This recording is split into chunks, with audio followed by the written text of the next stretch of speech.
Une vente aux enchères demain, pas comme les autres. Une quarantaine d'artistes peintres et sculpteurs de Martinique et de Guadeloupe soumettent leurs œuvres à l'appréciation du public. Le montant des ventes réalisées par un commissaire-priseur vont influer directement sur la cotation de ces artistes. Une première en Martinique, Maurice Nagou, Michel Joseph.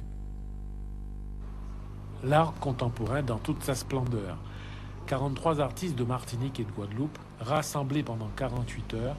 Une exposition obligatoire avant la vente aux enchères de demain, c'est le règlement. Chaque artiste a le droit d'exposer 6 œuvres de son choix, des artistes contents d'être là et même fiers d'avoir été sélectionnés. Un artiste qui est dans son atelier et qui y est bien est toujours content de montrer aux autres ce qu'il crée. Donc ceci ou une exposition par un autre biais, c'est toujours formidable pour tout artiste, je pense. C'est ma deuxième participation. La première a eu lieu en Guadeloupe et ça s'est bien passé. Aujourd'hui en Martinique, du moins maintenant en Martinique. C'est toujours un honneur pour moi de participer à ce type de manifestation, surtout que ça sert à la cotation de l'artiste. C'est pas une affaire de gros sous, c'est que la cotation de l'artiste puisse être établie et à ce moment-là poursuivre d'autres manifestations de ce même type ailleurs.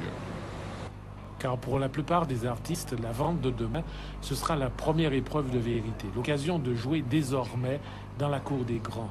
L'art étant aussi un produit de consommation, chaque œuvre doit se plier aux exigences du marketing, histoire de rassurer l'acheteur, même non connaisseur, sur la qualité de son acquisition.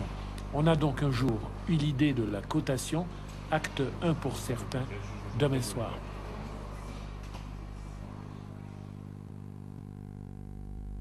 Voilà, c'est la fin de cette édition. Dans un instant, le journal de France 3. Au revoir et très bonne soirée sur Télé Martinique.